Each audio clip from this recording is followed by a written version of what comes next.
Welcome students. Today we move to tenses based active and passive voice. Present indefinite tense पढ़ाएंगे हम आपको आज, लेकिन थोड़ा बदलाव के साथ। Exercise number 3, change the following sentences of the present indefinite tense from passive voice into active voice. Passive voice से एक्टिव वॉइस। तो ये क्या दे रखे हैं आपको? Passive voice. आप कहेंगे ये जो दिए हैं ये किसके सेंटेंस है आपको? पैसिव वॉइस के।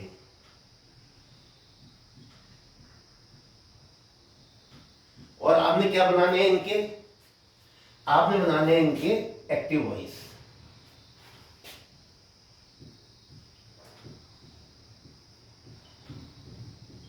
ये ध्यान रखना है, हमने तो पहले एक्टिव के पैसिव बनाए थे और फॉर्मूला लगाया था is am are plus verb की थर्ड फॉर्म।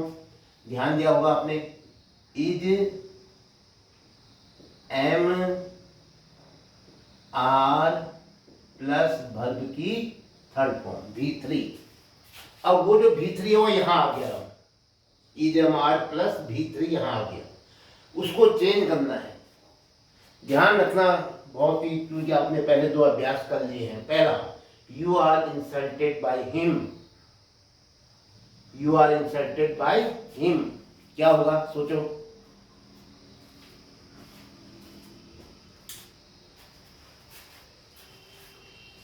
क्या आएगा? You are insulted by him में क्या आएगा? आर इंसल्टेड आया है, किसका बना है? ये इंसल्ट का बना है। दूसरा बाय हिम, ये क्या था? ध्यान होगा, ये अपनी गद्दी में बैठ जाएगा आकर के। अब ये हिम था, बाय हटेगा, हिम का क्या बन जाएगा? ही। और यहां क्या आता है? इंसल्ट, और ही के साथ एस या ईएस जुड़ता है इंसल्ट में। Insults you, he insults you. क्या बना? ध्यान आ रहा कुछ नहीं आ रहा है? एक्टिव वॉइस में क्या हो जाएगा? He insult you, he insults you. वह आपको अपमानित करता है, वह आपका अपमान करता है। Mohan is helped bye me.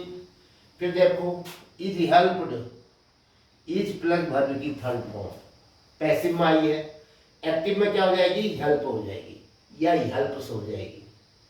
Bye me, bye हटेगा, मी ऑब्जेक्टिव केस है।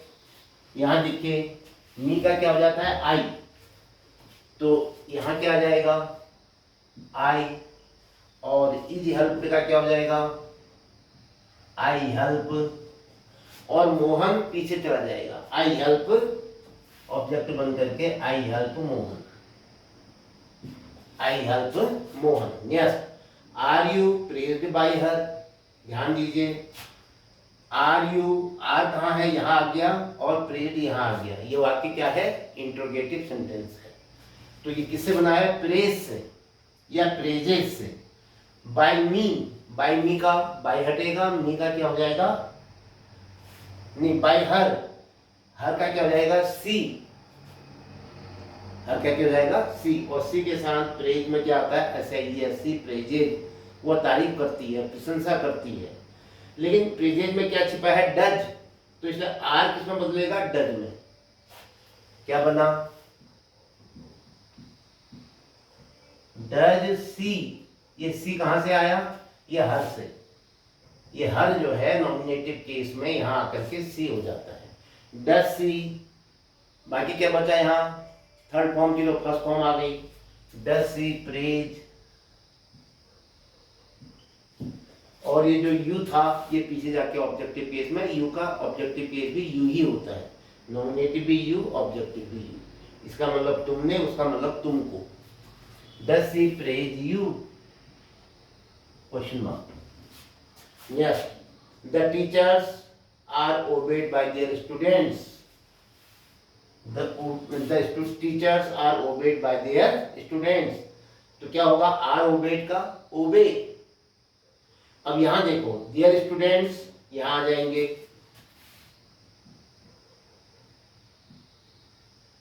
देयर स्टूडेंट्स के साथ क्या आता है, पहली फॉर्म ओबे, आर ओबे का ओबे, किसको, द टीचर्स। या एक काम करो, गलत हो गया ये, द स्टूडेंट्स आना चाहिए, ओबे और यहां आना चाहिए जो देयर शब्द था, यहां अपने गुरुओं का सम्मान करते हैं, देयर टीचर्स। लीजिए क्या लिखा, the students obey their teachers, विद्यार्थी अपने गुरुओं का सम्मान करते हैं। Next, my clothes are washed by the washerman, are washed का क्या हो जाएगा, पहली फॉर्म हो जाएगी वॉश, किसके द्वारा, बाय द वॉशरमैन, बाय हटेगा, द वॉशरमैन सब्जेक्ट बन जाएगा।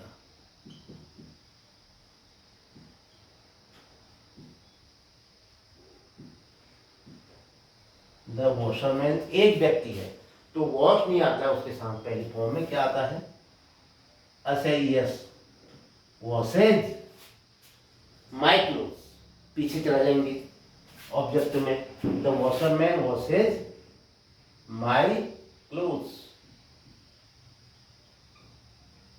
ये हो जाएगा। Next, milk is drunk by the children every day, is drunk, is am are plus third form, अब ये हो जाएगी फर्स्ट फॉर्म। तो फर्स्ट फॉर्म क्या होती है, ड्रिंक, बाय द चिल्ड्रन में बाय हटेगा, द चिल्ड्रन एवरीडे एडवर्ब है, पीछे ही रहेगा, द चिल्ड्रन को आगे ले आओ, ऑब्जेक्ट को सब्जेक्ट बना दो, द चिल्ड्रन, क्लियर हो गया। ज्यादा बच्चे हैं तो क्या आएगा यहाँ पर, ड्रिंक आएगा, वर्ब क्या आएगी, ड्रिंक, पहली फॉर्म आएगी, द चिल्ड्रन ड्रिंक, अब ऑब्जेक्ट क्या है, मिल्क, मिल्क को पीछे ले आओगे, the children drink milk. Next, a mango is eaten by him, is eaten, ये इज ईटन जो है क्या हो जाएगा इसका, ईट या ईट्स, बाय हिम, हिम का नॉमिनेटिव केस क्या होता है, ही, बाय हट जाएगा तो ही आएगा पहले, ही के साथ ईट, ही ईट नहीं होता है, क्या होता है बताओ, ही ईट्स होता है, लीजिए ही के साथ ही होता है ऐसा, ही सी इट के साथ, ही ईट्स अ मैंगो, ये ऑब्जेक्ट बना, ही ईट्स अ मैंगो।